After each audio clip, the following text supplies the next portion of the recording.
Thanksgiving Part 2. On Monday we had a vlog and it was about Thanksgiving. It's Thanksgiving Part 1. And we discussed giving thanks to God. It's important to do this every day all through our lives. And now this vlog is Part 2 about Thanksgiving. While Jesus was here on the earth and he ministered to people and he had the gift of healing to people. And there were some lepers that he had healed. They were very sick. Their body was very serious disease. There's a story here that you can read about this.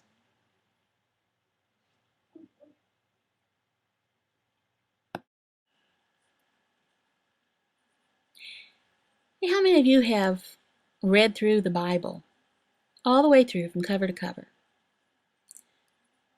There's some people who have read from Genesis all the way through Revelation. And there's many people, though, who have read Genesis, and many have read Exodus. Most people who go on to read in Leviticus, they read in it, and they read, and they read, and then they lose motivation in it, and they stop reading. When the Bible starts out in Genesis, and it's interesting. It's about people being born, the beginning of mankind. It's also about sin and how it spread, and there's murder, and there's adultery in it. And then in Exodus, it's exciting. It's about the Israelites. They're being freed from Egyptian slavery.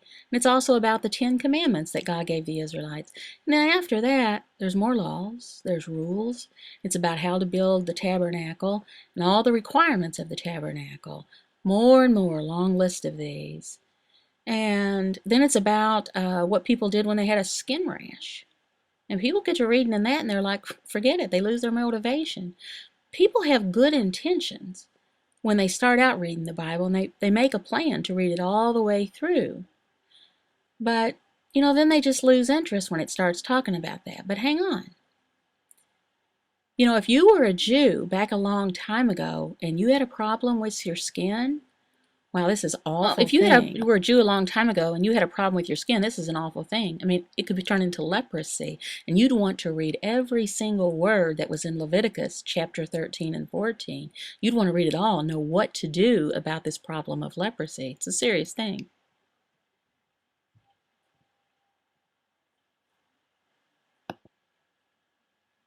Well, leprosy, it's a terrible disease of the skin. It's awful. It's an emotional thing, and your face and your body, it becomes deformed. And if you have leprosy, you have to leave your family. You have to leave your family, your job, and your community, your friends. And you have to go live alone or with a group of lepers.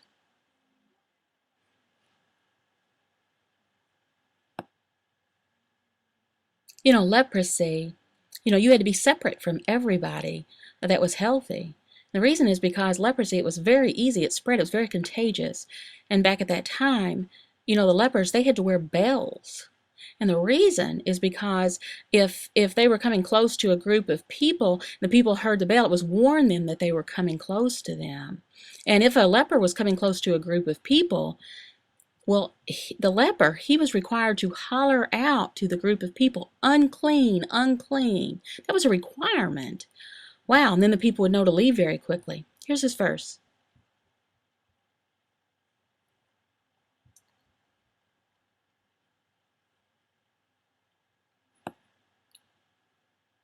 One day Jesus, he was going close to a village, and he was walking past this group of lepers. And the lepers, they saw him, and they hollered out, Jesus, Master, have mercy on us.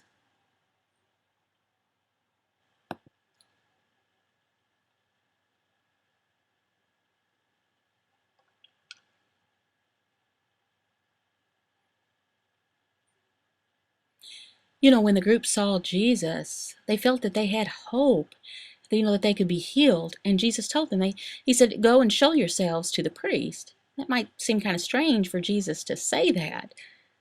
Go show yourself to the priest. Why did he say that? Well, back at that time, the lepers, in order for them to be healed, they were required to go and show themselves to the priest. He was the only one he could declare that they were healthy, clean. So Jesus told them, go and show themselves.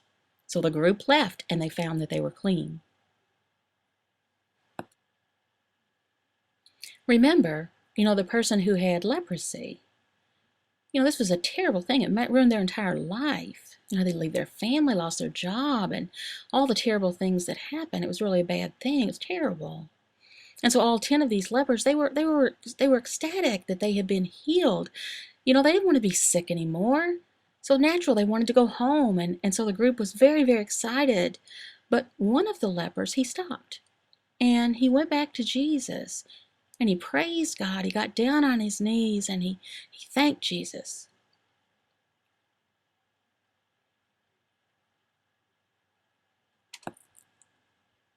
And this man, who was he? Well, he was a Samaritan. He was a pagan. And that's a man who worshiped God, but it was mixed with worshiping false gods also. And it's important that we notice that he stopped and he went back to Jesus to thank him. He thanked him before he went home. Naturally, he was excited. He wanted to go home. But first he thanked Jesus.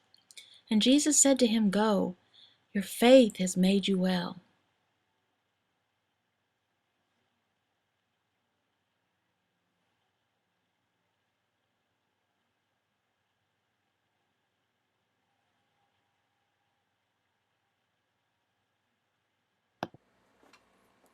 Many times we're like the other 9 lepers.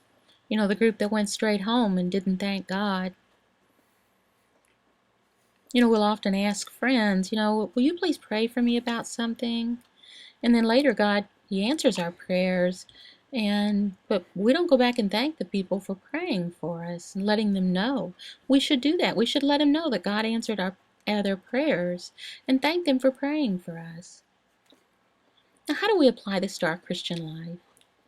I want to challenge you to go back to people that you've asked to pray for you and thank them. Thank them for praying for you. And then go to God and thank him often for all of his blessings. Thank him today and thank him tomorrow on Thanksgiving Day. Have a happy Thanksgiving. Coram Deo.